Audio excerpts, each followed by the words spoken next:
One of the things that I know I've done and I have to be careful with is I discredit myself. Every day we should learn something new. Every day we should be challenged. And if you're bored and you're doing the same thing every day, you're not going to grow. You're not going to change professionally. I feel like when a woman approaches a position and a role, she may sit back, observe, listen. What does the client really want? What does the executive team really want? And really listening creates that skill to figure out how to then execute on what the want and need is.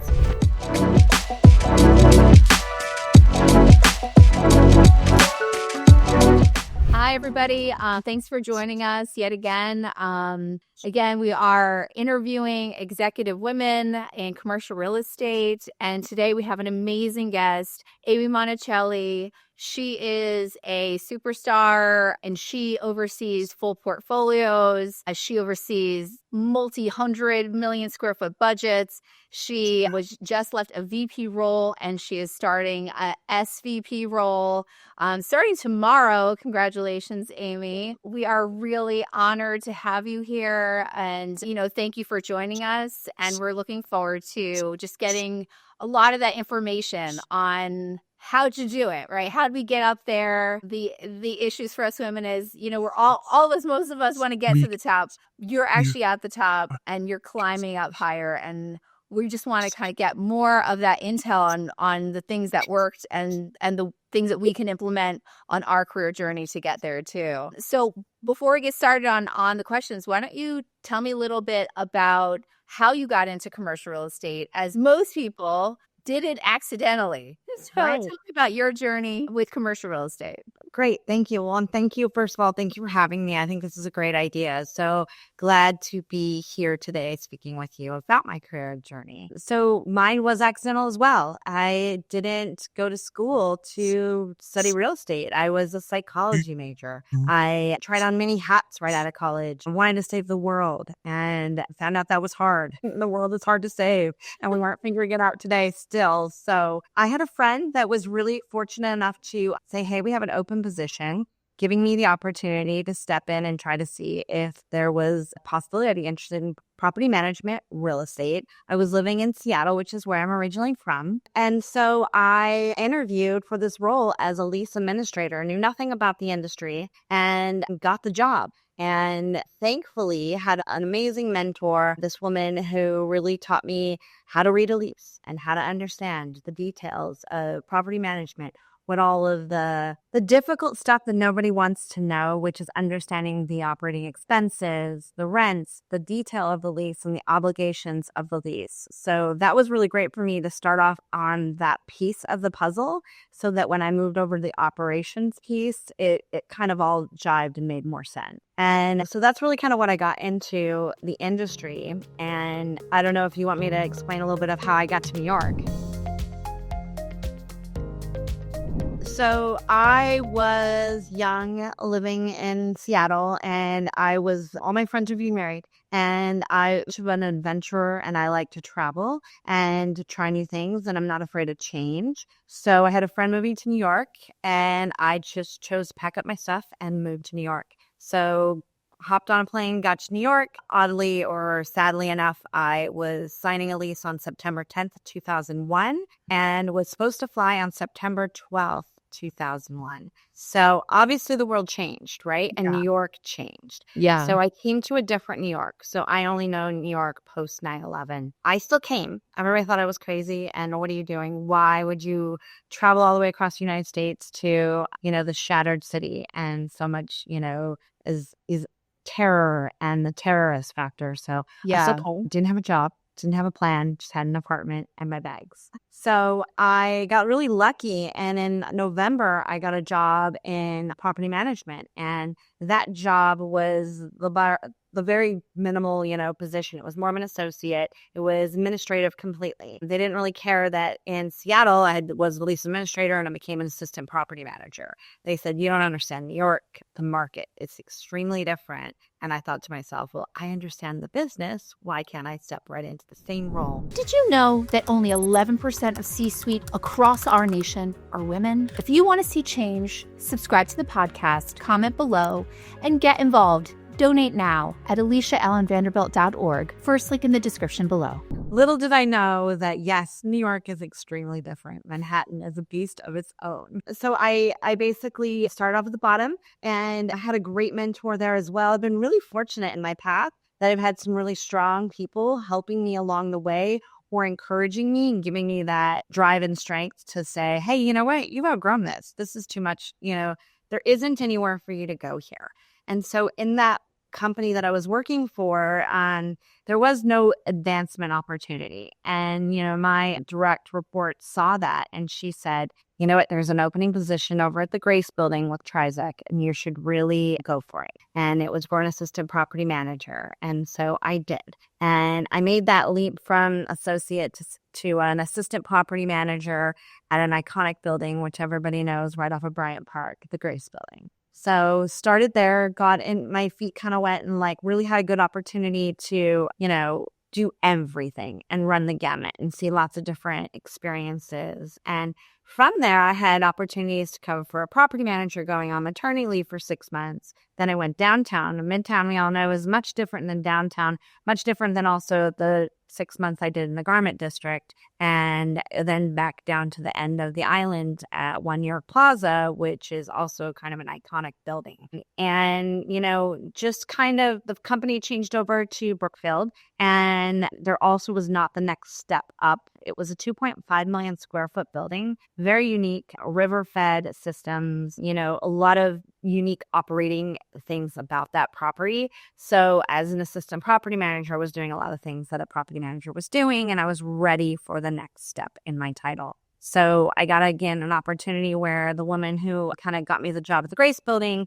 she said, hey, there's an opening for a property manager up in Midtown at 1301 Avenue of the Americas and with Maclo. So I applied, I got it. And I actually moved over to Park Avenue Tower, and I also ran 527. So I was then running 2 properties as a property manager.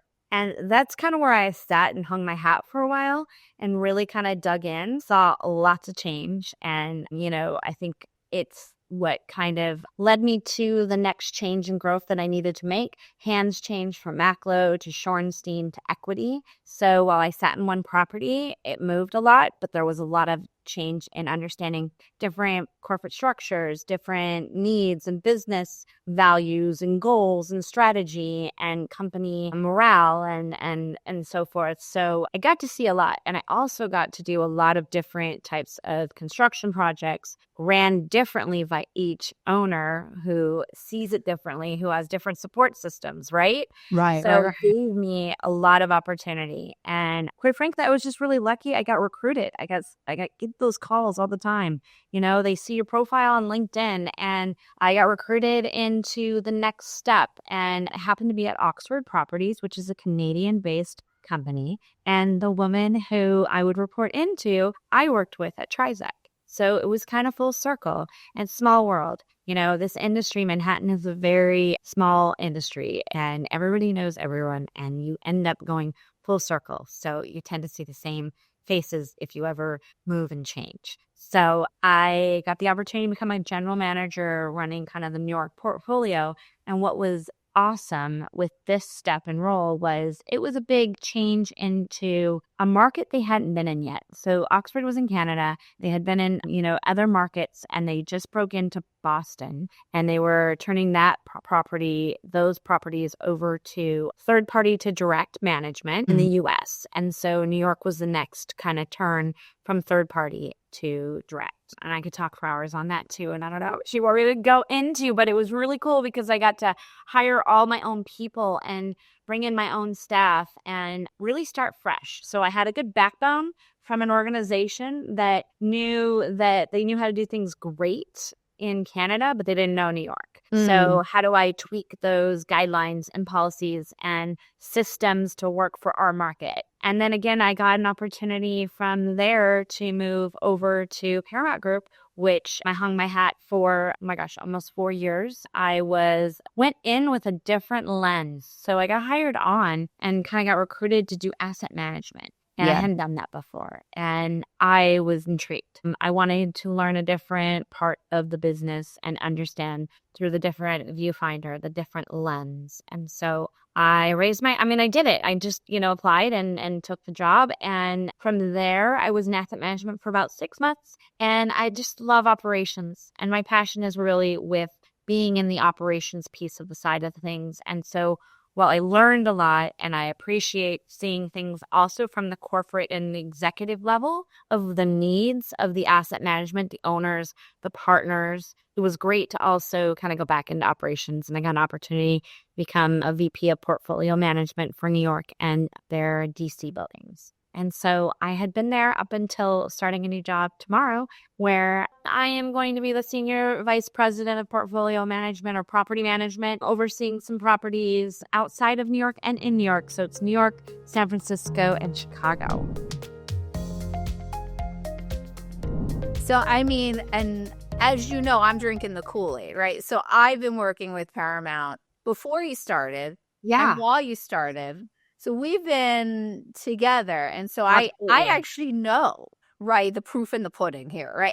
And that you did such a phenomenal job as a portfolio head. And as someone who uniquely works with so many different portfolios simultaneously, you really get a very quick sense on like the ones that are run real tight and great when all the managers are happy and things are running great. And yours was like the gold standard, right? And I was like, Amy is killing it. And, to recap, number one, I was in New York during 9/11, right? I was already living in New York. So, I'll say that I was 5 years old just so that I don't age myself.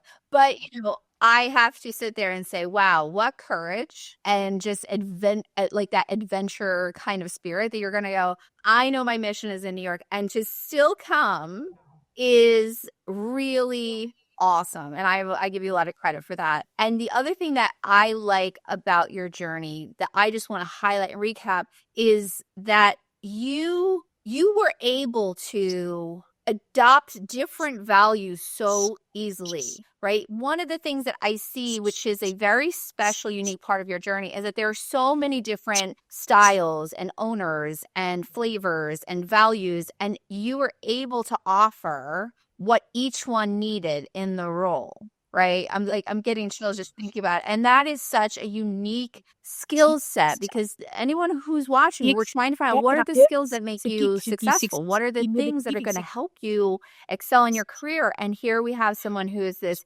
incredible leader. And you go, wow, this is someone who is just, adjusting and adapting, and you're flexible, you're malleable, and, imagine how strong you have to be as a person, how confident you have to be as a person, that you're just going to sit there and say, I'm just trying to see how can I serve you? What is it that you want? How can I deliver it the way you want it? Because it's hard. It's hard to do that. It's really hard, especially when you don't necessarily agree with a lot of what people say, right? But find still a way to still bring value and do it in a way that makes everybody happy is a superpower. I sit there and go, wow, like that's one of my favorite parts about you as an executive. And one of the things I take away personally that I can grow from and understand, like how do I do this and how can I be better? Because that I am not good at. But, let's start talking about, some of the questions that we know everybody is dying to know, right? And which is always like, how'd you do it? Right. And what we can take away. So we'll kick off and say, what risks did you take in your career? Which ones worked out well and which ones did not turn out as you expected? Sure. Well, I think you have to take risks and you have to be able to change. And the biggest word you said was adapt. And I think along the way, I was kind of thrown a lot of curveballs with the different scenarios I was going into. And a lot was happening during that time too, Throughout that span, I got married and had 2 kids and was also doing all this change career-wise and kind of trying to adjust and function. I think though that you have to know that it's okay to take risk and it's okay if the risk doesn't work out. And sometimes that risk will then teach you something. And I think for me, the big risk was going into the asset management side, right?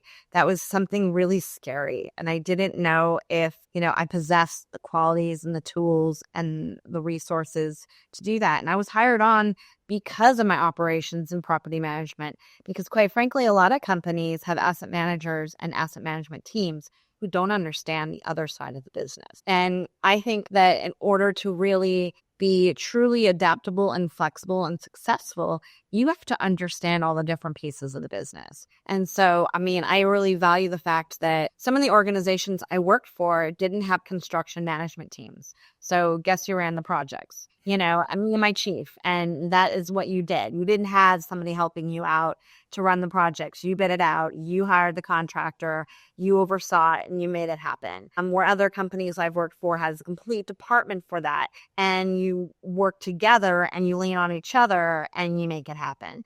So it's such a different skill set that you really need to engage in. But ultimately, getting uncomfortable is so important that it's scary. And I'm about to do it again tomorrow. It's all new and taking that next step and that challenge and that change. But you can't succeed or move forward unless you take those risks, unless you get a little uncomfortable and you challenge yourself to do that. And I think one of the things I also try to, it's one of the mantras that I encourage other women to do is, I think women are too hard on themselves. They want the resume to be perfect. I need to have the perfect skill set to apply. I need to have this experience. And, I usually remind them, men don't think like that, right? They have no skills whatsoever, and they'll apply for something because they just believe they can do the job. The confidence. Right. They believe I don't need to have 5 years experience in having done this to perfection. And women put ourselves on a different standard than men do. And so I always encourage them, jump in, leap in. You don't have to be an asset manager of 10 years to get that job, and that you bring something really valuable too. But the number one thing we have to encourage more women to do is that you have to be bold. You have to be courageous. You have to believe in yourself and your skills and apply for things that are going to make you uncomfortable, because in the discomfort, it's usually, I don't know, it's not enough knowledge, it's not enough experience. But that's so important, and it's important for the career growth as well. But so many women hold themselves back. I feel that one of the things that I know I've done, and I have to be careful with, is I discredit myself. And I think, I don't know that.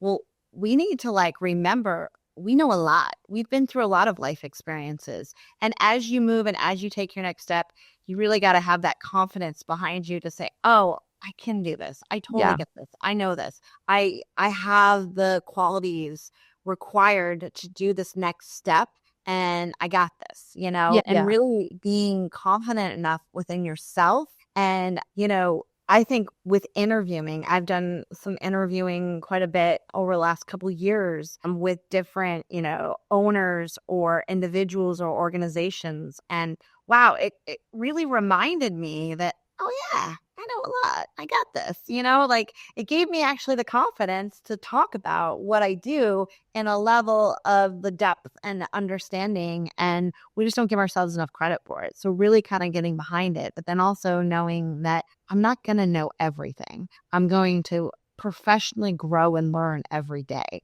And that's okay. And you can go in, you shouldn't know everything to accomplish the job day one, right? Every day we should learn something new. Every day we should be challenged. And if you're bored and you're doing the same thing every day, you're not going to grow. You're not going to change professionally. So I think we personally have better ability to juggle many different balls at once. We're used to multitasking. We're used to stopping and listening. And a lot of times people just dive in, talk, say this is my opinion, and get it done, where I feel like when a woman approaches a position and a role, she may sit back, observe, listen. What does the client really want? What does this tenant really want? What does my superior, what does the executive team really want? And really listening creates that skill to figure out how to then execute on what the want and need is. So I feel like that's such an important task. And that really, that those quiet moments of observation that I think get lost sometimes when people bulldoze in.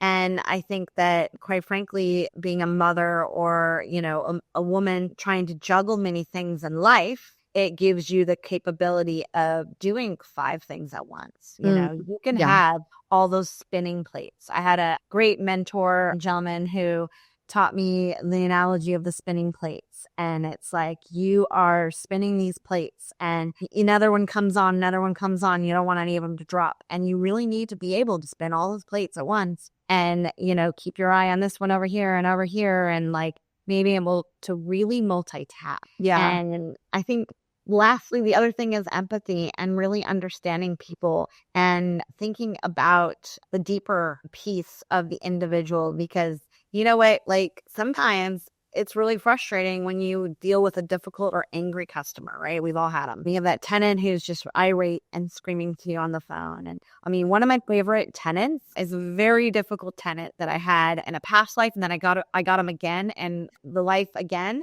And it was just like, oh, wow. And everybody's like, oh, you know that? I mean, I'm going to be very vague so that, oh, you know them? And I'm like, oh, I do. But I figured them out. I figured out what was driving them, what was setting them off, what was working for them, and what was the stress on their back. And then I realized, oh, it's coming down from above, right? This person is getting yelled at that then yells at someone who yells at someone or gets upset. And it's always an emergency or an alarm. And then really what you need to do is get to know your tenants or clients and understand exactly what's driving it. And then you can really figure out how to communicate with them. And I've created a very good relationship now with this person that we both have a mutual respect. And, she understands that I would get things done for her as well as I'm looking out for her best interest as well. And, it says a lot to understand your people. Yeah. And I've been there too. I work with a lot of difficult people and tenants and owners. And to be honest with you, like, when I think back on some of my closest bonded relationships, where I'm like, oh, I miss him. I like him. It was that arc of that relationship where it started out where they just screaming and yelling and over time of building trust and solving problems, suddenly they looked at me in a completely different way. You get to know them on a different level. Right. And it's actually quite satisfying. You're like, oh, that person's my friend. I love that. And you have an absolute mutual respect for them. And you realize that like people shouldn't just give you respect or trust that you're going to do the right thing for them.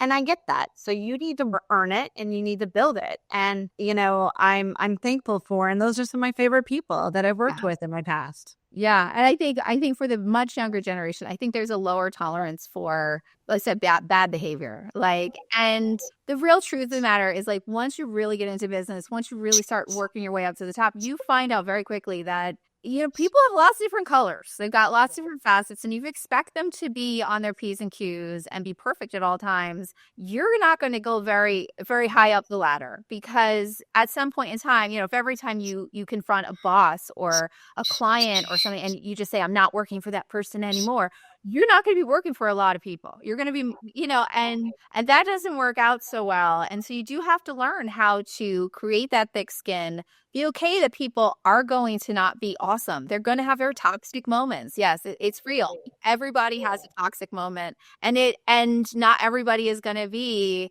perfect. And, we want everyone to be great, but they're just not going to be. You have to find a way through. Yeah, it's just like any relationship, right? It's not at work. It's your husband, it's your spouse, it's your children, it's your mother-in-law, whomever in your life is not going to always be, peaches and cream. They're not going to always be like, there's going to be moments where you're like, ooh, what was going on there, and like being a little bit sensitive to that. Like maybe there's something else behind it. Now it doesn't, justify bad behavior, but also being a little bit more in tune and empathetic and understanding that something might be behind it and pausing and listen. Yeah, for sure. And listen, if I'm going to deal with some toxic behavior, I prefer to have a paycheck behind it. Right, of course. Better than, like personal stuff, right? Like, you don't get money behind that. Paycheck behind my toddler's giving me a hard time. They actually take my money. they don't put it in. So, I always think about that as a trade-off too. And the better you are at managing different relationships, the more valuable you're going to be on an executive level. And that is obviously a testament to you in and of itself, right? Because you are that. But so I want to dive into another question. What was it when they were thinking about something more senior for you that you felt was the secret sauce for them to go, Amy's the one? That's a good question. And I think all those things are important. Me personally, I found that it really comes down to work ethic and in a relationship, personal skills with like relationships with your direct report up and the people who work for you.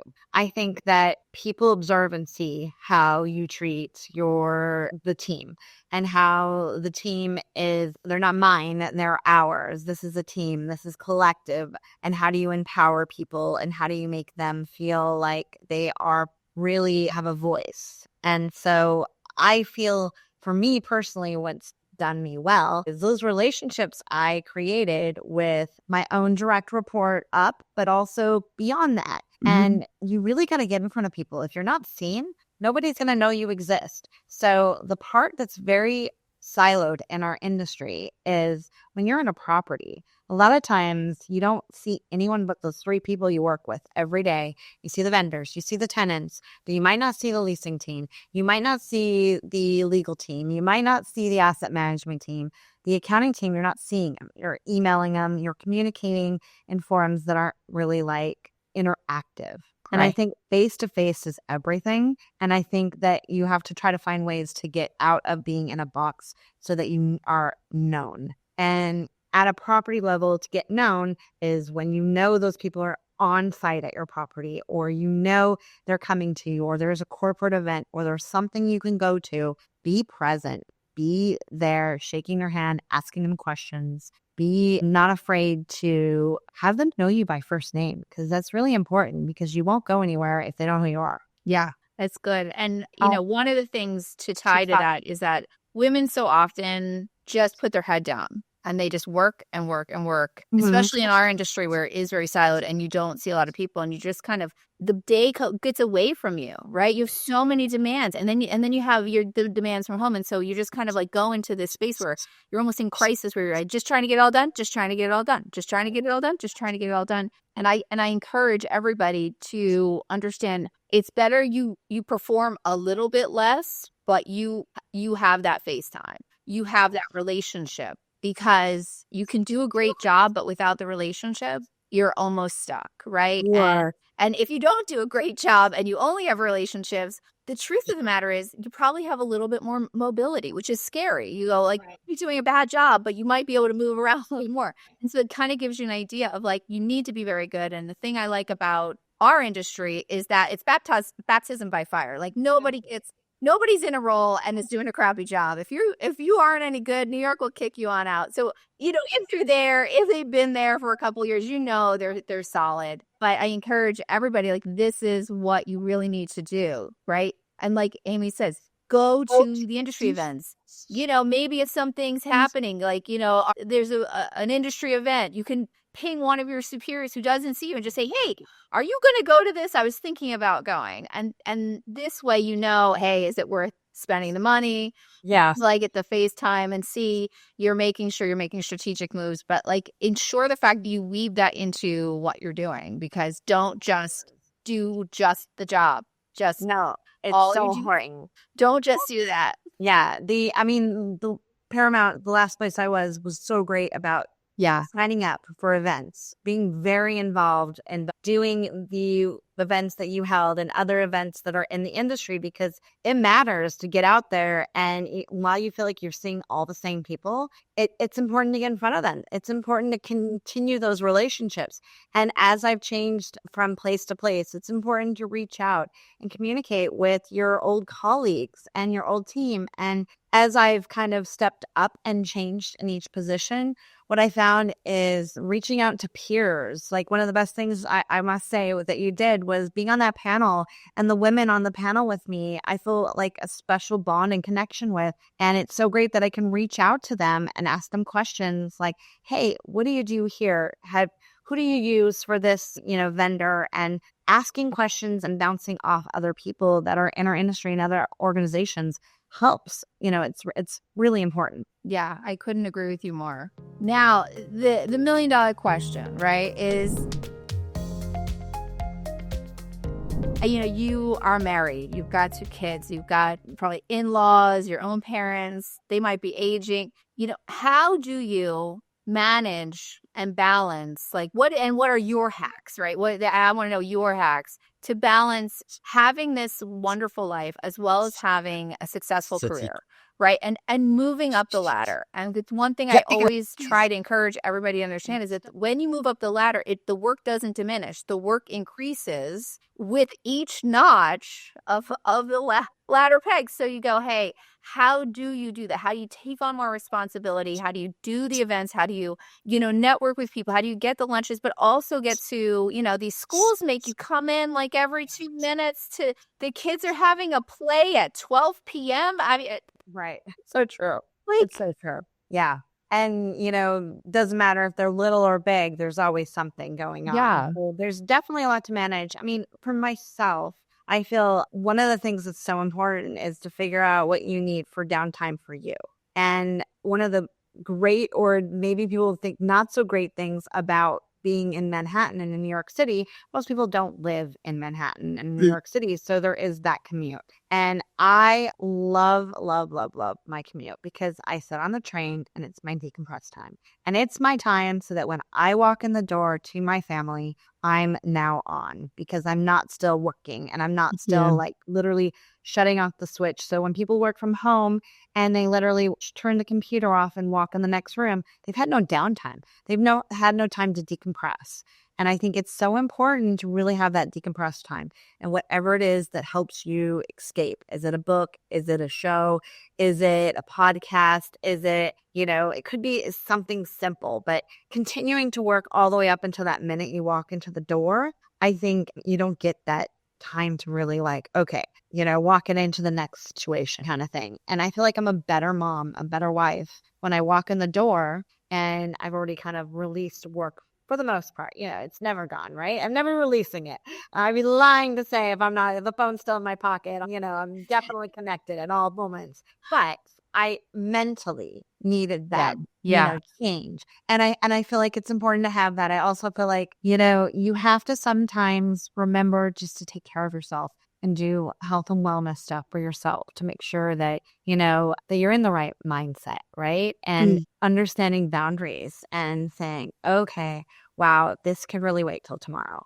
Or, say, wow, okay, I got to get this done this week. You're going to work really hard this week, but then, invest your time on the weekend or whenever it is to be more able to balance all the family and the other pieces of your life and your schedule. And then mostly, I would say really talking to your manager, your direct report on, things that are commitments that you need to do. You have to go to the teacher parent conference. It's at 12. You don't have a choice. It might be a Zoom, it might be in person, but you got to figure that out. And you got to do those things and don't miss them. And don't feel, because we put a lot of guilt on ourselves. We carry so much guilt as moms, working moms, full-time moms, because we are not present with the kids like, moms who are at home.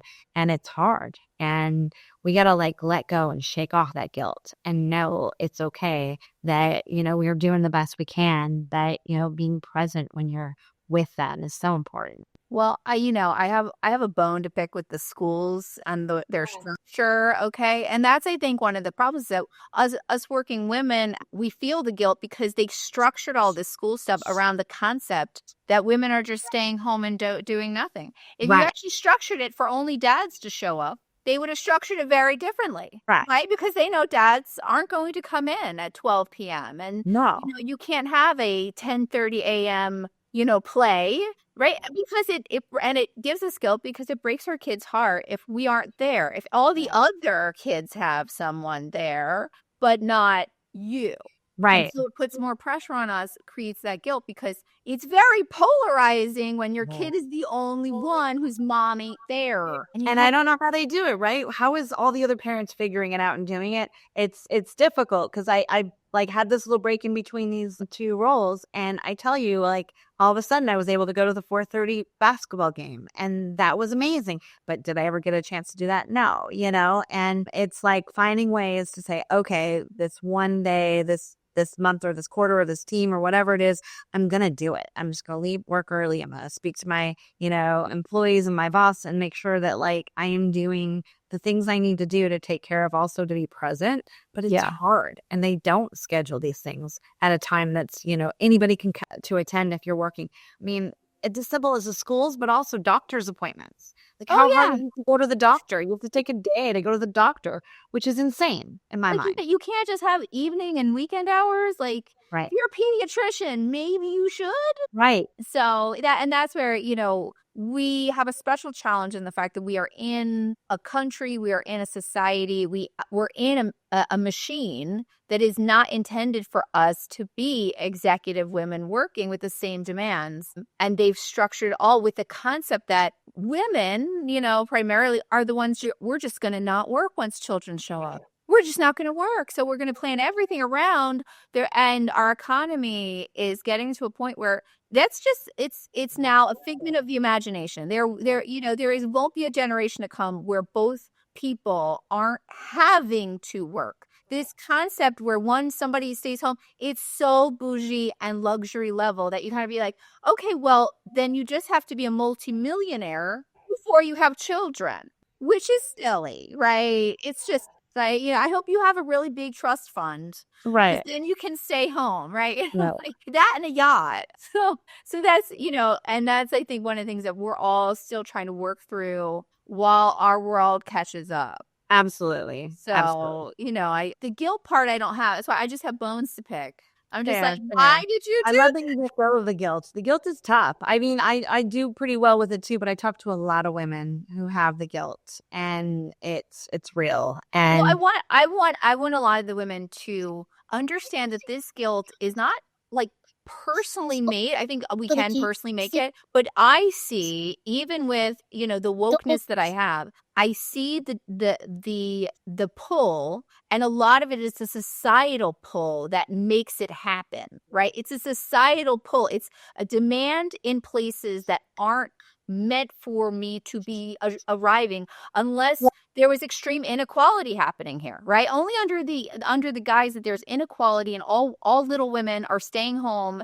barefoot and pregnant in the kitchen, okay? Like then all of your constructs and schedules will make sense. And everything is created from the little league games to the school plays. Everything is created primarily under a scheduling concept that somebody is staying home, and it creates so much more guilt for us. It creates that. So it's because it's saying you're not showing up, you're not being present, you're not doing this. Who the heck would schedule that?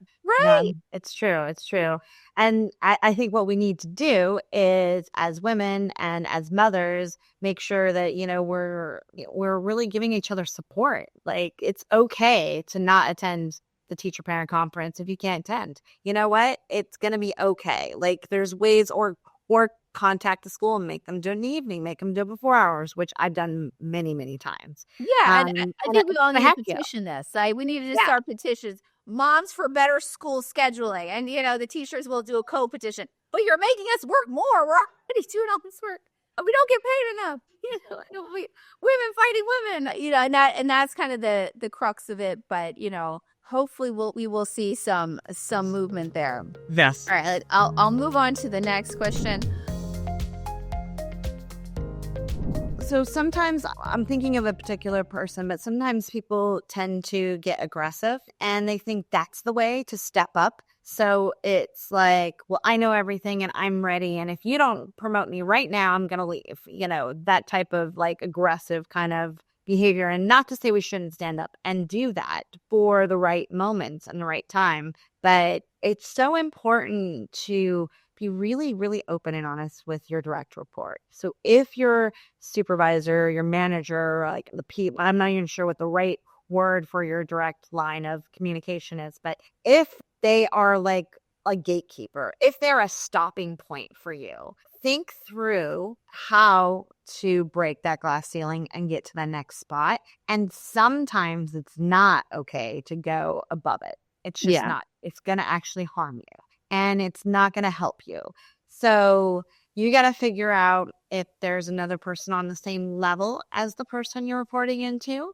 There's somebody else out there that's above you, but not necessarily your direct report in, that you can kind of communicate through and work with and talk to. But you need to be very cautious on going above the person because unless I just haven't seen that to be successful, truth be told. I mean, Yeah. it Yeah. just comes off as arrogant and like, wow, you can't communicate with me. Now you're making me look bad, you know? Yeah. So Yeah. it's so important to have that relationship with your direct report and talk to them and be open and honest. Like, I really, really believe that I would rather have an employee or someone come speak to me about wanting to leave or leaving and interviewing. That is so much better than hearing about it after the fact. I will even help you because if this is not the right place for you, this is not where you want to be, let's figure it out. Let's find that next step for you or a different industry and let's accommodate you to interview to figure out the better spot because I don't want you here then if this is not where you want to be.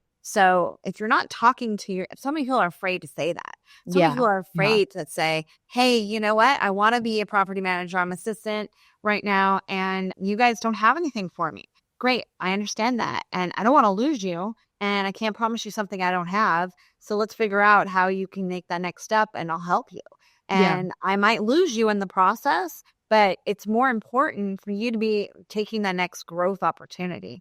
And if you're not talking to your direct supervisor, you're missing out on that opportunity for that help and support. And they really will be there to help you. And I think one of the fears that a lot of people have, and I think the distinction to create the fear of if I do that, then they'll fire me, I'll get replaced, all the, or then there's negative relationships, retaliation. And there is one distinction that I have seen through, my mission now to really glean as much information, and it is the power of good leadership versus bad leadership. And I haven't seen anyone come away from bad leadership outside of like learning what not to do. And that was really fulfilling. And it means that like when choosing roles, try to choose roles where your leader is a good leader, a leader that you can talk to openly, a leader. And some of the dead giveaways are they confident?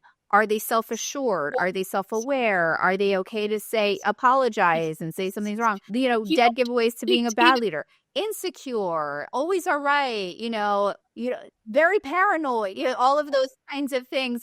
Bad leadership versus good leadership, because in bad leadership, all those things that you're afraid of will most likely happen. It's very hard to get a bad leader to act like a good leader. It's like trying to get a dog to meow. You can't get that to happen. And with a good leader, especially when you really understand how small this industry is, you're not going to want to burn that bridge. You're just going to sit there and say, I'm here to support you. And if the next role is here, cool. And if it's not, okay. And so those are some of the things to understand. Like, do you have a good leader? Do you have a bad leader?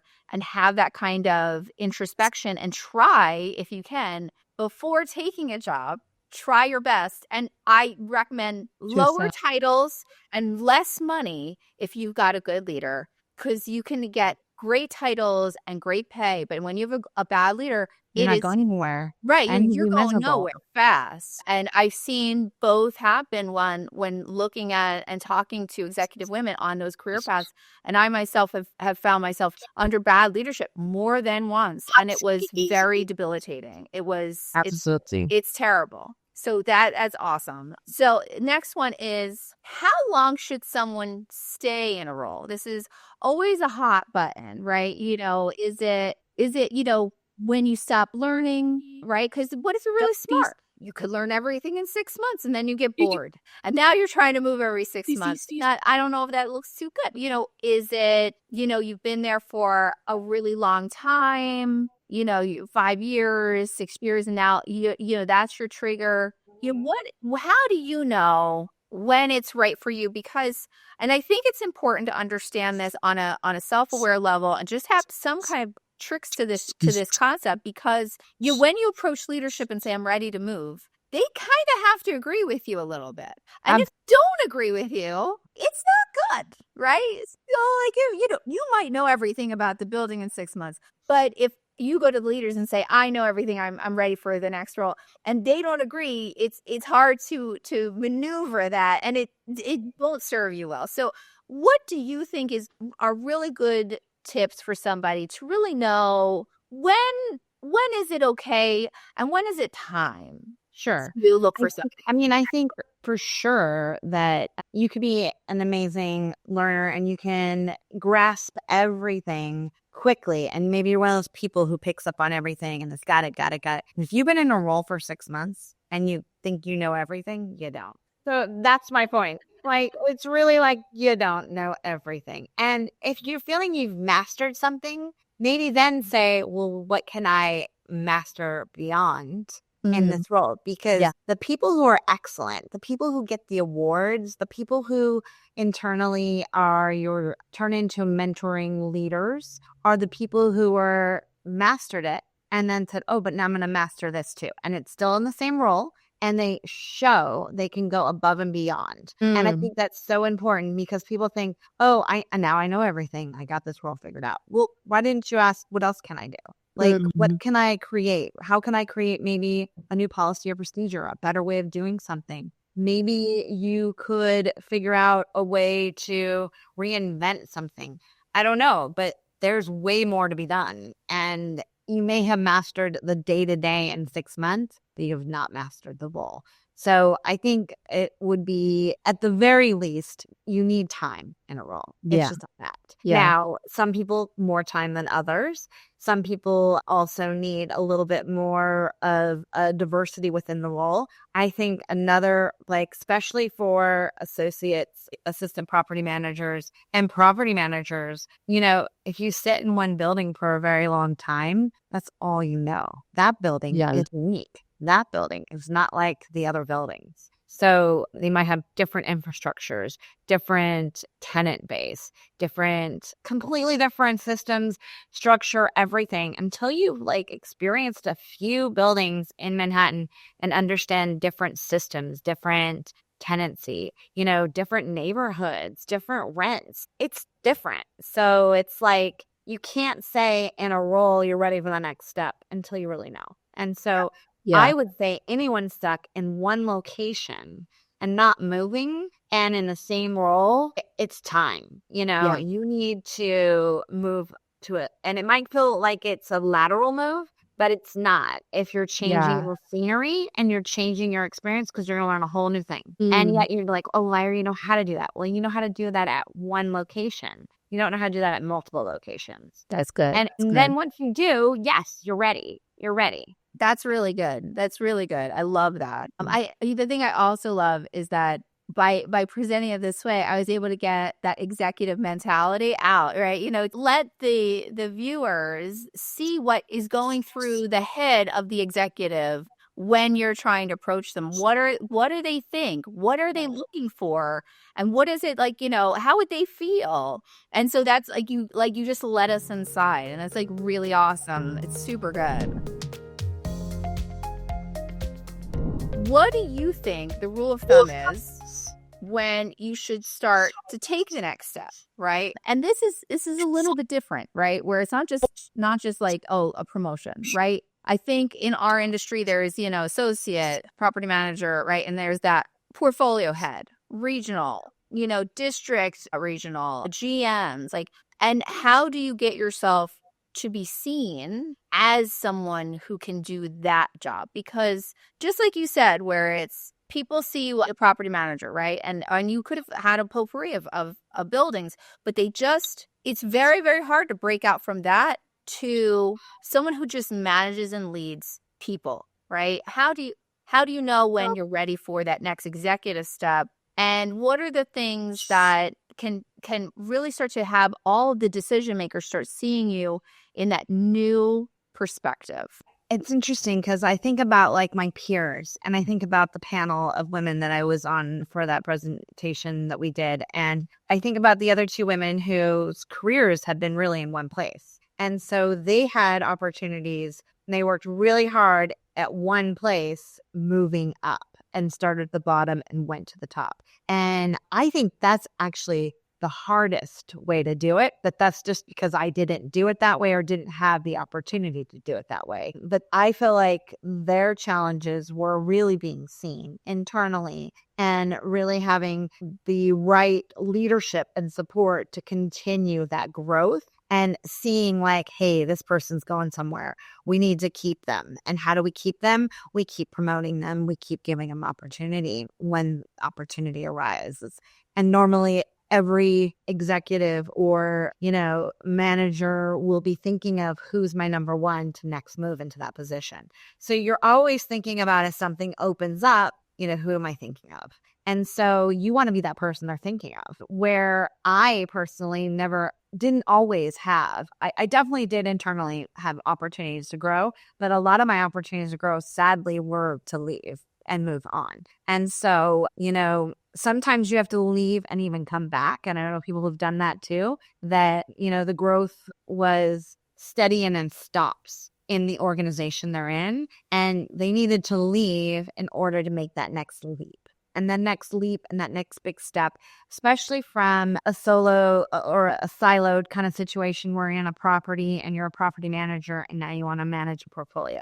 You tend to need to move to another organization to get that opportunity. And you have to be able to make that leap and start working through your networks and being open to change. Yeah. And I agree with you when, you see people who have somehow, I've never experienced this, right? And that's where I'm sure you are similar, where, I look at them like they're a unicorn. I'm like, wait a minute, you're in this company and they kept promoting you. Like, that companies, once you're doing this one good job, they want to keep you in this one good job. And selfishly, they'll actually start feeding you other people's jobs. See how much you can take inside of just this one small role, inside of this salary package. And they don't want to actually give you the next step. They instead they start communicating to you, well, you're not ready, or, well, you could be in the role for 5 years and you're getting more and more and more work, and they don't actually give you the next opportunity. They won't even give you the correct title and correct salary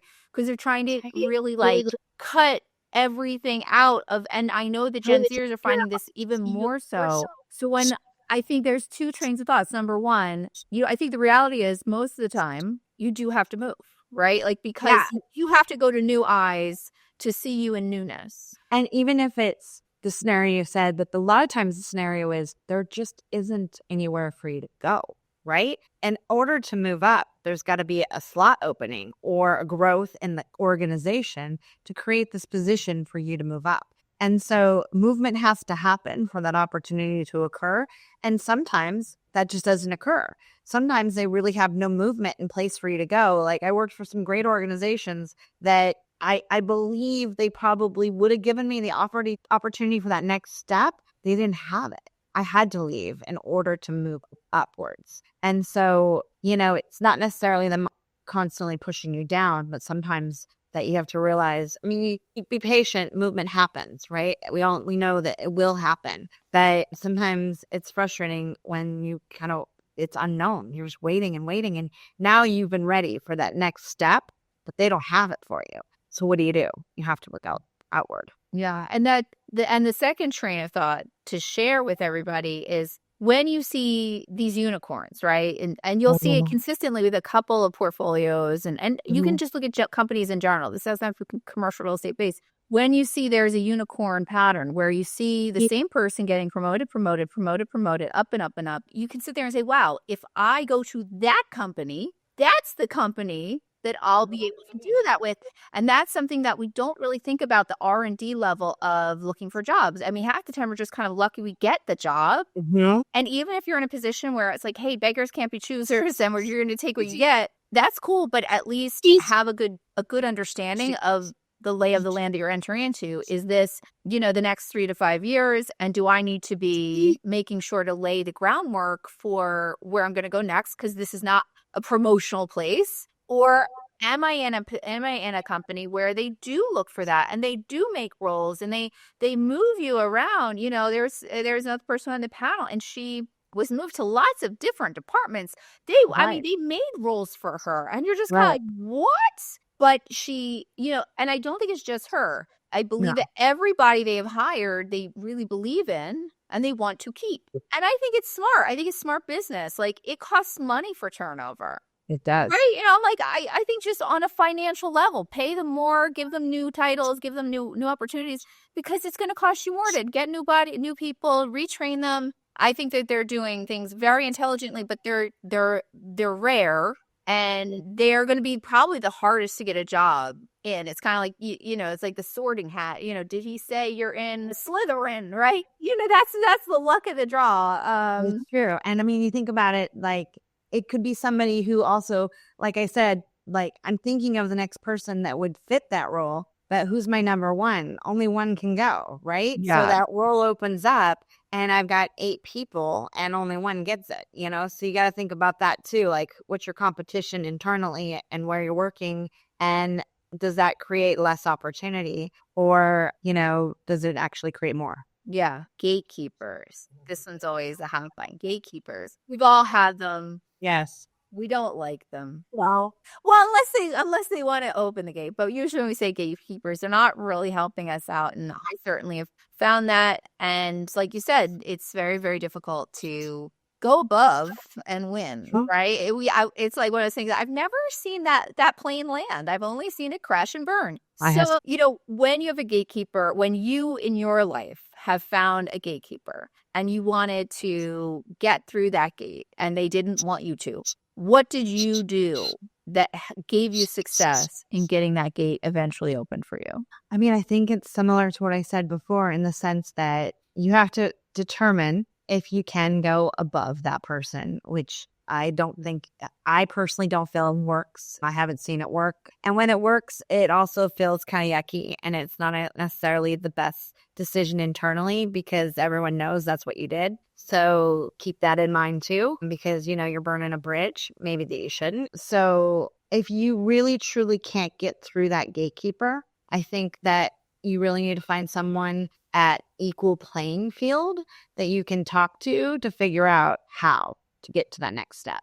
And sometimes it's just not there because it could be an absolute cement wall that you're not going to break. Be it that it would be their job, be it that it would be put you on equal playing ground and they don't want you there because they maybe know that you're just as good and you could probably do it. So you need to be really cautious with some of those moves when you're speaking to your direct report. Now, I feel like it is successful when you think of it as if you're in a property and you're an assistant property manager and maybe your gatekeeper is the property manager. That I think you can go to other property managers within the organization who are their peers, who's a good starting point, and or going above them. But once you get to a higher executive level, it makes it a lot harder to really ever go above that gatekeeper. And then I That's think you're good. just looking outside all of Yeah. the organization. Yeah. Yeah. I mean, and sometimes that is the solution. Sometimes it is, hey, that gate is shut.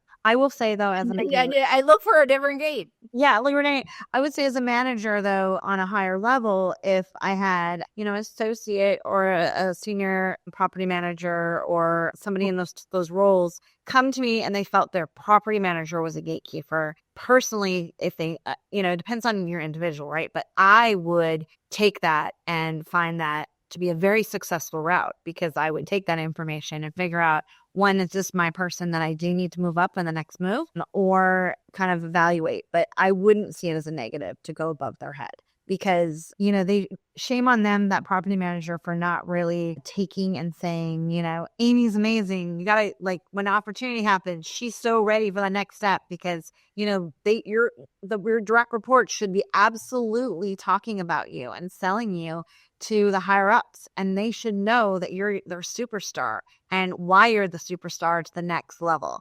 And so if you are stuck at that, and you think the person that's next up is an open door policy person who can help elevate you in a way that's healthy and not going around the person in an unhealthy way, that's the opportunity you should take.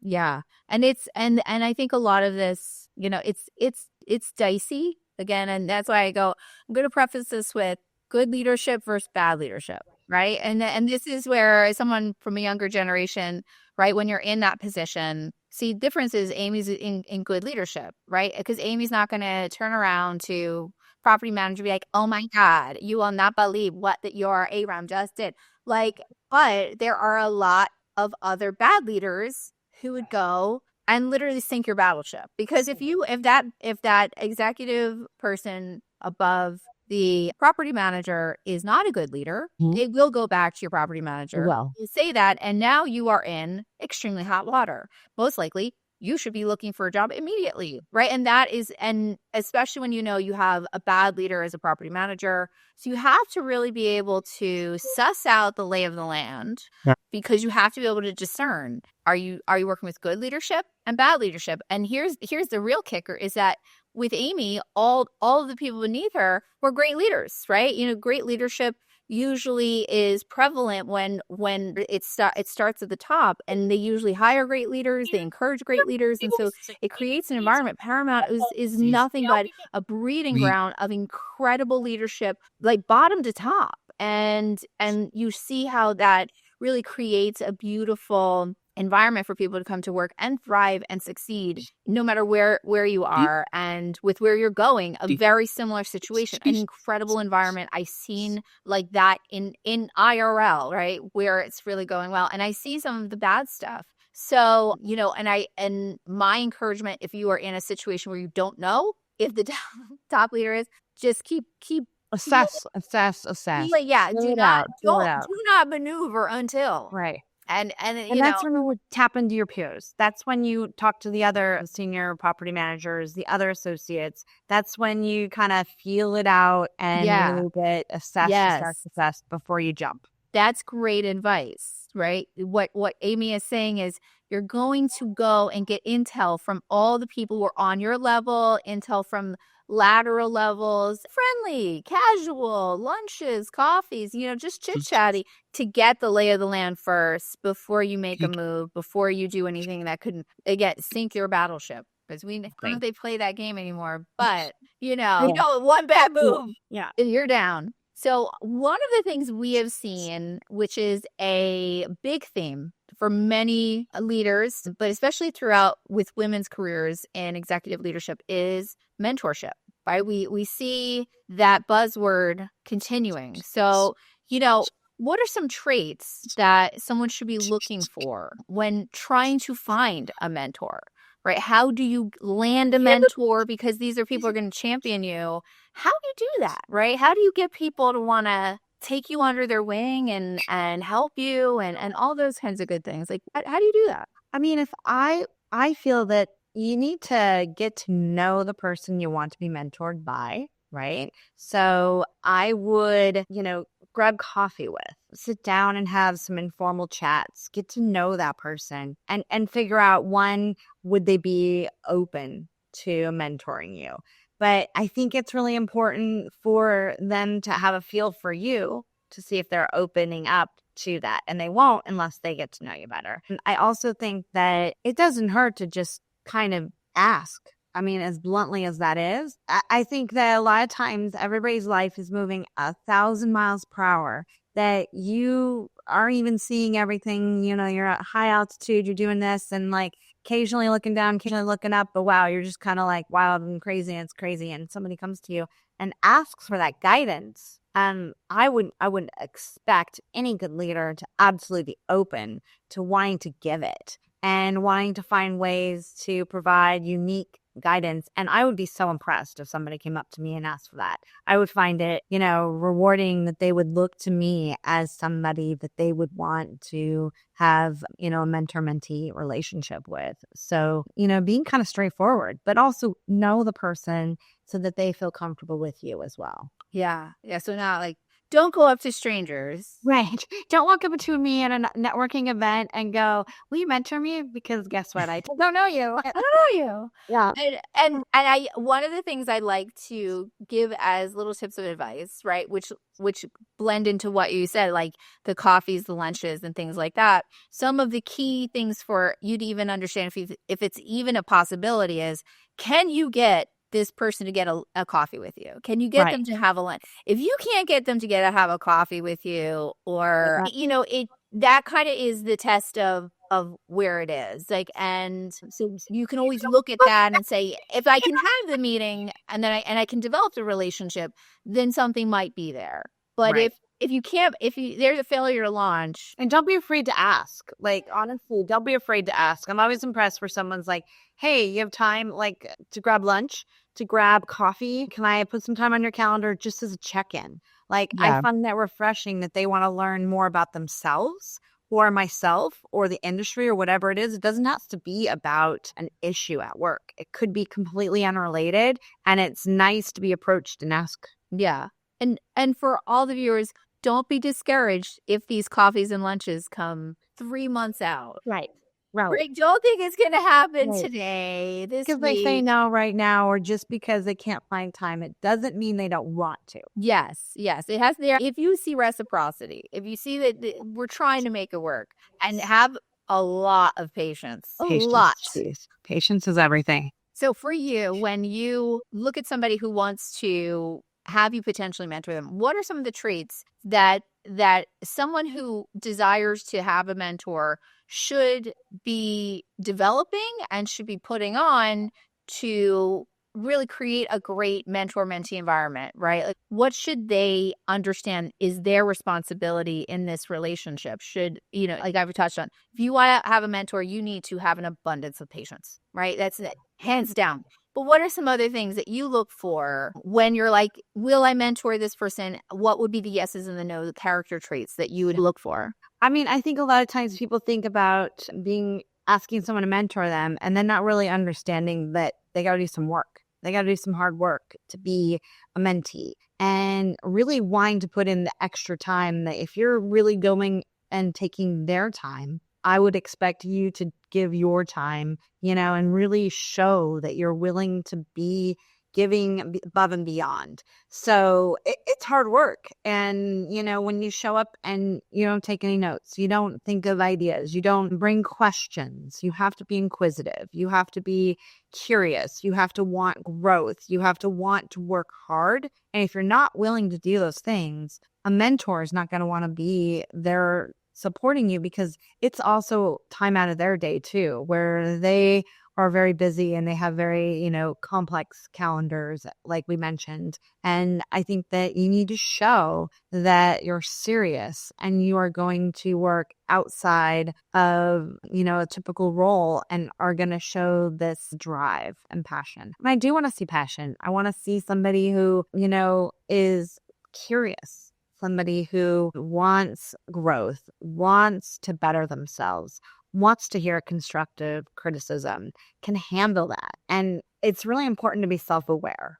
And I feel like that's a skill a lot of people don't have. And so, some of the best things I've taken away is observation. And honestly, when I observed some of my best mentors, I really just sat back and watched them interact with someone else. And I learned so much. I had this one supervisor who, she had such the great ability to do the pregnant pause, like complete quiet. She was comfortable with the quiet. And oh, wow, that was so hard for me. And I just couldn't handle the quiet room. And she would just let it hang and let that pin drop and just sit until the person came forward. And it was amazing how people are uncomfortable with that silence. And I learned so much from her. And not that I've mastered it by any means. I respected and appreciated her ability to captivate the room and do that, because it kind of demanded things from people in the room. And it made me try to slow down and get a little bit more comfortable with that silence. So it's just, the observation. And you need to see them, you need to observe them outside of that relationship of the talking one-on-one with that person. You need to see them in action. You need to see them working. You need to see them doing it, Yeah. And that's the best way you can really mentor and mentee someone. That's good. That's good.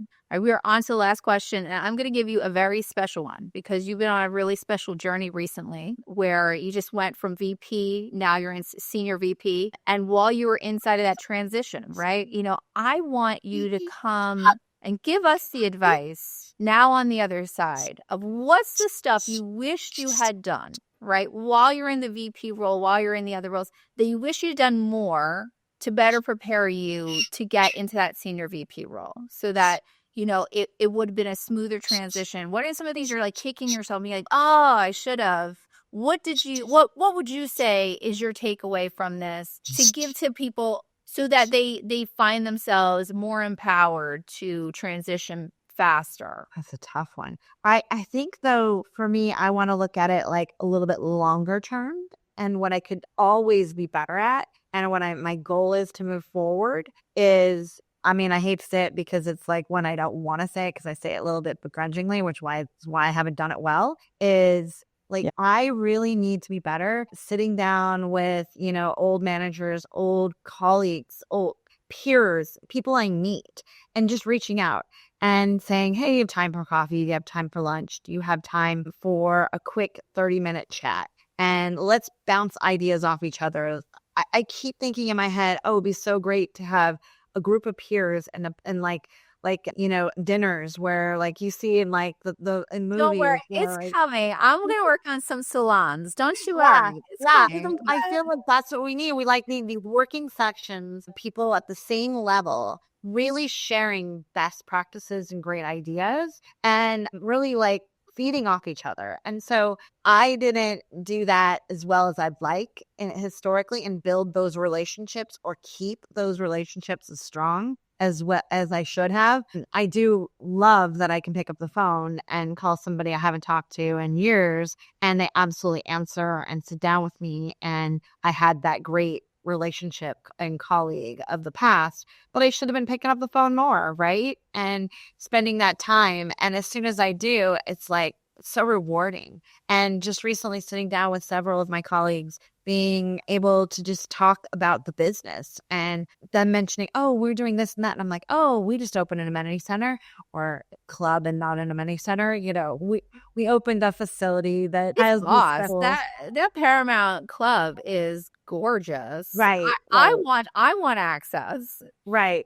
So it's all about what can we do to learn from our mistake, share that information with other people so that they can better their situations Yeah. and their business. And I feel like you have to share and you have to communicate. So it's really making those connections and networking and just kind of checking in. Just checking in Yeah. every once in a while, quick text, say, hey, how's it going? It's the best thing I've appreciated. People reaching out to me and saying, how you doing? What's going on?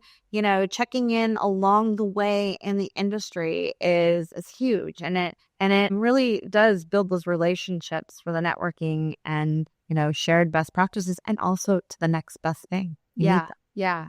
I'm like, I enthusiastically agree, right? At least, and that's why I'm doing what I'm doing. And it's not because I'm one of those people where I'm like, I've made so many mistakes that I'm just trying to help other people not make the same mistake because Exactly. I have the scars all over me from making these mistakes. I've done that where I was like, wow, I wish I had been staying in touch with people more. I wish I hadn't lost contact with this person. And it takes a lot of courage when you haven't talked to someone in a very long time Right. to, you're eating a little humble pie when you're like, So good. that I've learned how kind and gracious people are, right? Especially when there were colleagues. And it also kind of really galvanizes the smallness of our world, right? Like New York is so intertwined. Like they think like, oh, if you can make it here, you can make it anywhere. Super hard. Well, you know what's hard? It's hard to get in. It's hard to get in. It is hard to get in. It is hard.